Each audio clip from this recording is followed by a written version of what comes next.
Luto tayo ng adobong puti. Adobong puti kasi wala siyang toyo, pero hindi siya puti. Charot. So yun na nga, iprito muna natin itong ating mga liempo. Kalahating kilo nga pala to.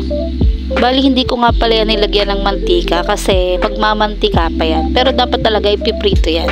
Kaso nga ayoko, kanya-kanya tayo. Bahala ka. Magluto ka ng sarili mo. Charot.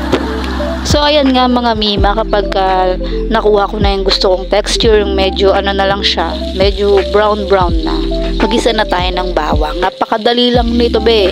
Diyos ko, pag natikman mo pa to, baka di ka na magluto ng adobo talaga yung may toyo. Hala, oo So dapat nga ito, maraming bawang kasi yun yung nagpapasarap doon. Tapos sinama ko na rin yung mga balat ng bawang kasi dagdag lasa rin yan, tsaka ang bango nito talaga.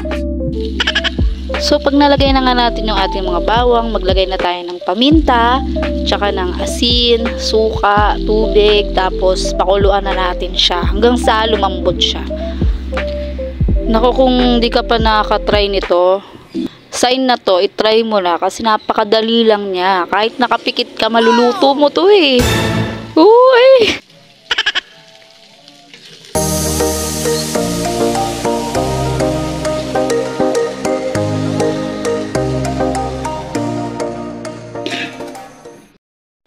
So after mga 3 days nga, buksan na natin to at napakabango talaga nito. Masarap nga sana to kung yung medyo yung ano siya, yung wala nang sabaw, talagang mapiprito pa siya sa mantika niya kasi maglalabas pa ng mantika, yung matutusta na siya. Kaso nga mayroon tayong mga kasamang mga bagets dito, syempre ayaw naman nila ng tuyong-tuyong ulam, gusto nila yung medyo may sarsa pa rin, so wala, sila masusunod, tagaluto lang tayo. O, diba, taray, di mo kaya, may pa-slow mo pa yan. Pag ganyan na nga yung texture niya, ako, malambot na yan, medyo tuyot na rin, tapos ang sarap na yan, ang bango-bango pa. Amoy na amoy mo yung bawang, yung suka. Wow. Basta, yung laurel, nilagyan ko rin pala yan ng laurel.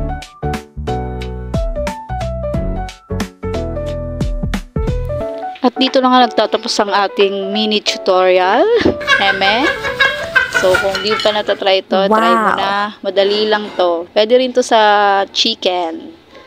So, yun lang. Bye!